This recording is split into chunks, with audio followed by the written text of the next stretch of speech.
os ricos não entrarão no reino dos céus. Será que é verdade isso? Ah, mas está escrito na Bíblia. Será que é literalmente isso que é a mensagem? Seja bem-vindo mais uma vez, mais um dia. E a mensagem de hoje está escrita em Lucas 18, Lucas capítulo 18, verso 18 ao 30, do jovem rico. Eu vou direto ao ponto hoje com vocês e eu gostaria que vocês me acompanhassem, tá? Certo líder judeu indagou-lhe: bom mestre, que farei para herdar a vida eterna? Questionou-lhe Jesus: por que me chamas bom? Ninguém é bom senão um, é Deus. Tu sabes os mandamentos: não adulterarás, não matarás, não furtarás, não dirás falso testemunho, honra teu pai e tua mãe. Replicou-lhe o jovem: ah, tudo isso eu tenho obedecido desde a minha infância. Ao ouvir isso, exortou-lhe Jesus: contudo, ainda te falta. Vende tudo o que tens, reparte o dinheiro entre os pobres e ganharás um tesouro nos céus. Depois vem e segue-me. Ao ouvir essas orientações, o jovem entristeceu-se muito, pois era riquíssimo. Jesus, observando o semblante abatido daquele homem, explicou: quão difícil entrarão no reino dos céus os que possuem muitas riquezas. Certamente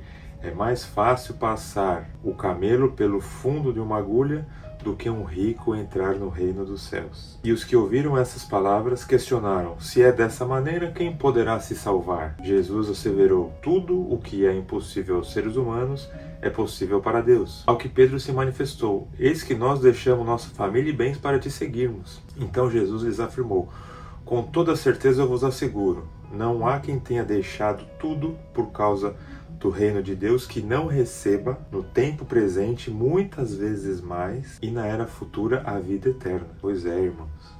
Essa história, né? Por certo, tinha algum judeu ali que estava encantado com os milagres que o Senhor Jesus estava fazendo.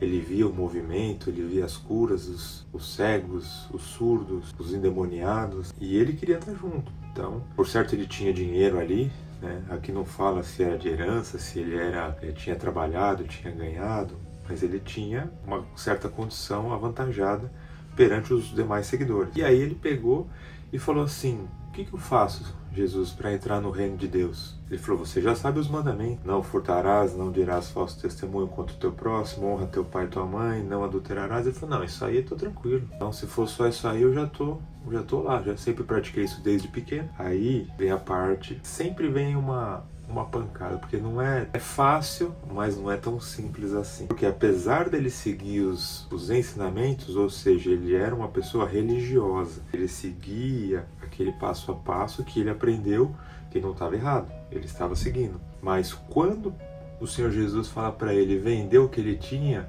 aí pegou o ponto fraco. Por que pegou o ponto fraco? Porque o coração daquele jovem estava nas suas riquezas. A sua confiança, apesar dele seguir todos aqueles ensinamentos, a sua confiança estava no seu próprio dinheiro, talvez em certa quantidade de cabeças de gado, de animais, de terras, posses que ele tinha, ouro e outros tipos de riqueza. Só que quando o Senhor falou: vende tudo e me segue, aí ele baixou a cabeça e se retirou. Daí que vem, o Senhor fala assim: o camelo passar no buraco da agulha do que o rico entrar no reino dos céus. Por quê? Deus não gosta de dinheiro?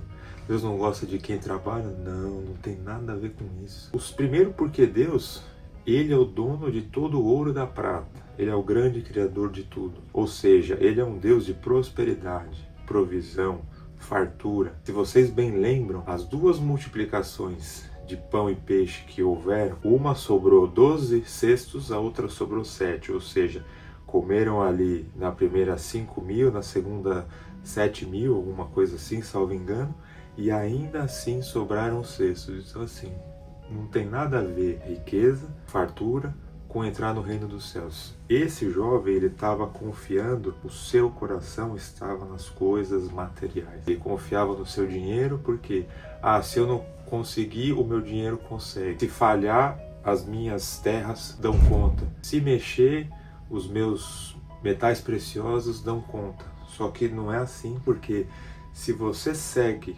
todos os ensinamentos e ainda assim o teu coração não é entregue, não vai conseguir acessar o reino. Mas por que você não consegue acessar o reino? O reino, ele começa no seu coração. Por quê?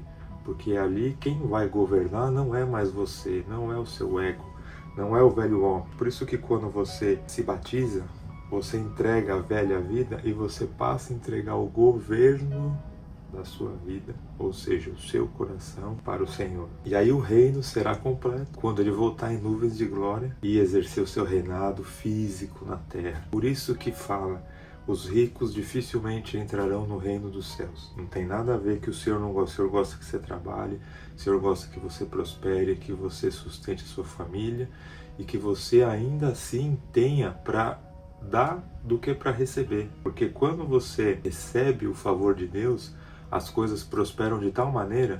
Se você não acredita em mim, tem muitas histórias de prosperidade aqui. A história de Abraão, a história de José do Egito, a história de Jó, foram pessoas que viveram e que comprovaram a prosperidade na vida deles e ainda assim o coração sempre foi entregue a Deus, tá bom?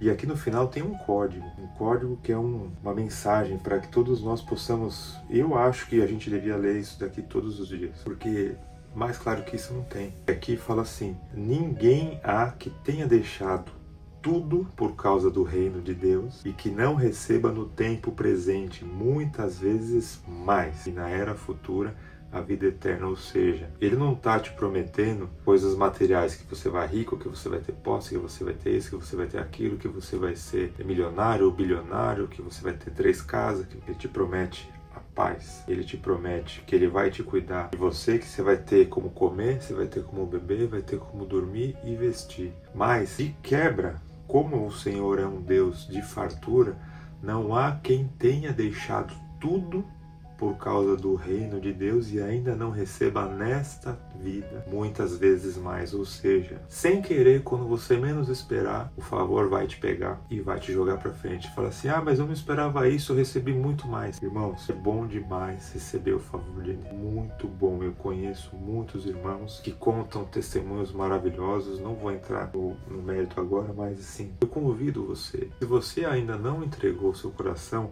você fala assim: ah, mas eu vou na igreja sempre, eu sigo tudo, faço isso, faço aquilo. Boa coisa você faz, só que a pergunta é: além de você fazer, ensinar, seguir os mandamentos e os ensinamentos, eu sei que você tem um amor à palavra, mas a pergunta é: o seu coração está entregue, sim ou não? Não responde para mim, responde para você. Se você não entregou, entregue. Eu vivi um período que eu seguia os ensinamentos, mas meu coração ainda não estava 100% entregue. Até eu quebrar, perdi tudo que eu tinha e ainda mais do que eu tinha, ou seja, eu fiquei negativo no estado emocional e no estado financeiro. Naquele momento eu virei e falei: Senhor, cansei, não vou correr atrás de mais nada. Eu te dou um conselho: não espera você chegar nesse estado para que você ingresse no reino, que você entregue a sua vida por completo. Não chega nesse estado que eu cheguei, porque é um estado que custa caro. Mas da mesma forma que me custou caro, eu posso também te prometer que compensa servir a Deus e entregar o nosso coração para Ele. Tamo junto, fiquem na paz.